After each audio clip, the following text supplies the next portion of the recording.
Friends, a very good evening to all of you. Hope you guys doing absolutely fine. This is Vishnukant Singh. Welcome, Solid in Admission Media. Today we're gonna discuss about the NEET PD 2025 latest updates. As you all know, your already scorecard has been published. आज की video में मैं आपसे बात करने वाला हूँ कुछ PIL केसेस के बारे में जिसकी डिटेल्स एंड बाकी चीजें ऑलरेडी पब्लिश की जा चुकी हैं. सो एग्जैक्टली PIL किस बारे में है, कोर्ट हियरिंग कब हो सकती है और बाकी डिटेल्स क्या है, एंड ये सेकंड PIL है या फर्स्ट PIL है, क्योंकि इसके अलावा भी एक PIL है. उन चीज़ों पे भी बात करेंगे. पहले अगर मैं बात करूं आपकी स्कोर कार्ड की एज वेल एज आंसर की में क्या डिटेल्स आए आप सब ने ऑलरेडी देख लिया होगा. कल की वीडियो में मैंने आपसे डिस्कस भी किया था.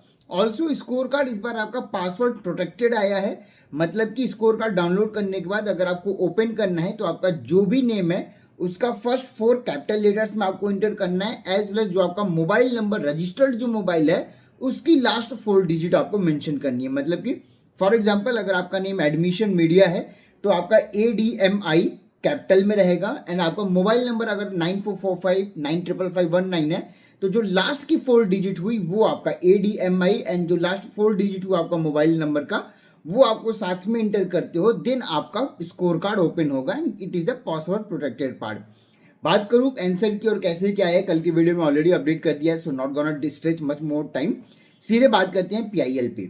ये PIL जो फाइल की गई है ये दूसरी PIL है. इसके पहले जो मैं अभी तक आपसे बात करते आया था, जो मैं आपसे मेंशन कर रहा था कि PIL फाइल की गई कर दी गई है, डायरी नंबर और बाकी चीजें आना बाकी हैं, उस केस के लिए अभी भी कोई अपडेट नहीं है. उसकी डायरी नंबर या एक्सपेक्टेशंस की कोई अभी अपडेट नहीं है. वो एक्सेप्ट होगा नहीं होगा, उस पर हेयरिंग कब होगी, डायरी नंबर क्या होगा, वो अभी तक नहीं आया. ये जो PIL आपकी फाइल हुई है या जिसकी डिटेल्स आपके मल्टीपल सोशल मीडिया प्लेटफॉर्म पे आपने देखा होगा, तो this PIL is filed by the advocate Satyam Singh. जो पिटिशनर हैं उनकी अगर मैं डिटेल बात करूं, Upendra Yadav and ANRS and union of India and ORS के अगेंस्ट की गई है. एंड ये केस की हेयरिंग आपकी 1 सितंबर 2025 को होनी है. आइटम नंबर 40 रहेगा and it will be heard in the court of the chamber of honourable chief justice honourable mister justice के विनोद चंद्रा जी के अंदर ये हियरिंग होगी. कोर्ट नंबर 1 में इसका आपको 1 सितंबर को हियरिंग होगी. ये दूसरा कोर्ट केस है जो ऑलरेडी कैंडिडेट्स ने मिलकर या जो बाकी चीजें हो रही थी, ये वो कोर्ट केस नहीं है. ये सत्यम जो मैंने आपको बताया अभी एडवोकेट सत्यम सिंह जी द्वारा दाखिल किया गया है. इसकी क्या डिटेल्स हैं, यहाँ पे जो PLE की जो डिमांड है, अगर मैं उस पॉइंट की बात करूं तो यहाँ पे जो फर्स्ट डिमांड है वो आपका ये है, the question in the order actually attempted. अभी जो आपकी आंसर की आई है वो मास्टर क्वेश्चन ID मेंशन किया गया, और आपने कौन से ऑर्डर में अटेम्प्ट किया था उससे मीनिंग नहीं है. वो क्वेश्चन जो मास्टर क्वेश्चन ID है उसके अकॉर्डिंग आपको बता दिया गया. यहाँ पे डिमांड, पहली डिमांड इस PIL की यही है कि जिस ऑर्डर में, मतलब सेक्शन A में हमारा क्वेश्चन नंबर 1 जो था, बाकी कैंडिडेट के लिए हो सकता है वो 2 हो, 3 हो, 4 हो, या जो मेरा सेक्शन A था वो किसी के लिए सेक्शन B हो. तो एग्जैक्टली जिस कैंडिडेट ने जिस प्लेटफॉर्म पे या जिस ऑर्डर में अपने क्वेश्चंस को अटेम्प्ट किया था वो डिस्क्लोज किया जाए.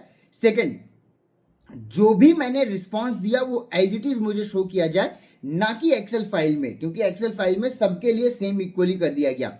हमें वो नहीं चाहिए. हमने जिस ऑर्डर में दिया था वो दो. हमारा जो एक्चुअल रिस्पॉन्स ऑप्शन था, जो मैंने रिस्पॉन्स दिया था, क्वेश्चंस के आंसर दिए थे, वो चाहिए. एंड जो आपने ऑप्शंस करेक्ट बताएं, सपोज करो आपका क्वेश्चन नंबर 1 का जो करेक्ट ऑप्शन हो सकता था, अभी आपका 4 लिख दिया गया, 3 लिख दिया गया, मुझे वो नहीं चाहिए. मुझे एग्जैक्टली वो आंसर चाहिए कि MCQ में ये आंसर था. सपोज करो जो 4 ऑप्शंस थे ABCD, A आपका कुछ और ऑप्शन था, B कुछ और था, तो एग्जैक्टली वो जो करेक्ट आंसर है मुझे वो चाहिए. ये 1 2 3 4 मुझे नहीं चाहिए. And the fourth option which has been mention कि जो हमें मार्क्स मिला गया है वो आप हमें इन्फॉर्म करो, क्योंकि अभी +4 -1 ये जो रखा गया ये हमें नहीं चाहिए.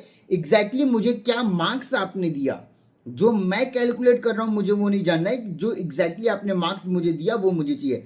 तो टोटल ये 4 इंपॉर्टेंट पॉइंट इस PIL में बात की गई है, जिसकी डिमांड की गई है. एंड मोस्ट प्रॉबेबली अगर हमारे अकॉर्डिंग मैं मान के चलूं तो मैक्सिमम पॉसिबिलिटीज आप मान के चलो कि ये 4 ही चीजें आपको ग्रांट कर दी जाएंगी. इसमें कोई बहुत मेजर ऐसा पॉइंट नहीं है जिसपे NBMS आपको ना डिस्क्लोज कर सके.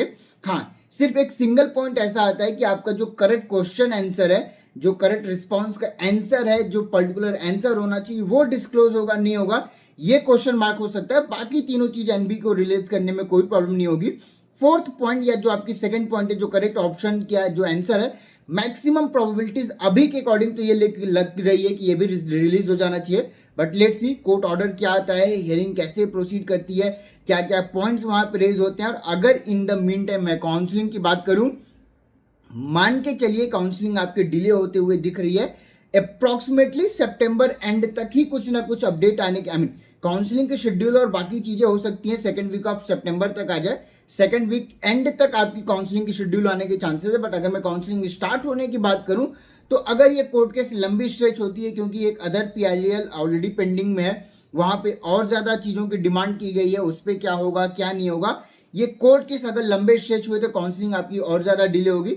बट अदरवाइज आप मान के चलो सितंबर एंड तक आपकी काउंसलिंग बिगिन हो सकती है, क्योंकि कुछ और पॉइंट्स भी हैं, देखते हैं क्या होता है क्या नहीं होता है। मेन टाइम आपका स्कोर कार्ड आ चुका है, आपका रिजल्ट आ चुका है, स्कोर कार्ड आ चुका है, आपकी जो 50% category wise score card PDF वो 5 सितंबर को रिलीज की जाएगी।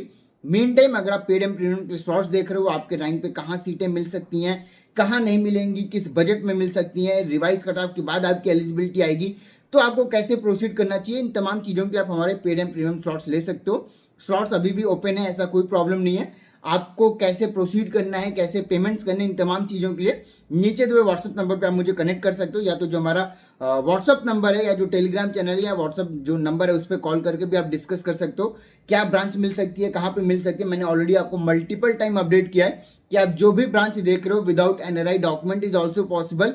सिर्फ आपको ब्रांच कमिटमेंट दे सकते हैं, लेकिन स्टेट और कॉलेज कमिटमेंट चाहिए तो आपको ब्रांच के साथ कॉम्प्रोमाइज करना पड़ेगा, otherwise we can do without any doubt. Last year में हमने मल्टीपल केसेस या मल्टीपल ऐसे कैंडिडेट्स की हेल्प की है जिनको अलॉटमेंट दी है, 100% सक्सेसफुली आपकी एप्लीकेशन हुई है, अलॉटमेंट हुए, they are in the PG first year, वो ऑलरेडी अपनी स्टडीज कर रहे हैं, तो कोई प्रॉब्लम नहीं है।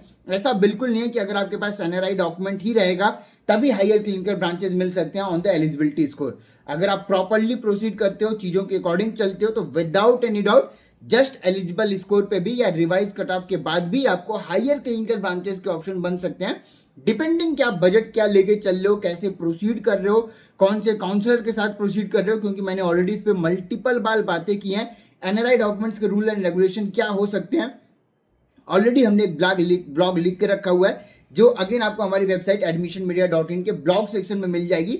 एक बार चेक कर लीजिए फर्स्ट डिग्री और सेकंड डिग्री में कौन कौन से रिलेशन आते हैं, उसके अकॉर्डिंग आप डॉक्यूमेंट बना पा रहे हो या नहीं बना पा रहे हो। डॉक्यूमेंट्स में भी अगर आपको कोई हेल्प चाहिए तो उसके लिए भी आप हमारे प्रीमियम स्लॉट्स को यूज कर सकते हो, प्रीमियम सर्विसेज को ऑप्ट कर सकते हो, जिसकी डिटेल आपकी हमारी वेबसाइट admissionmedia.in पे मिल जाएगी। फिलहाल इस वीडियो में इतना ही। Thank you so much for watching this video. Thank you.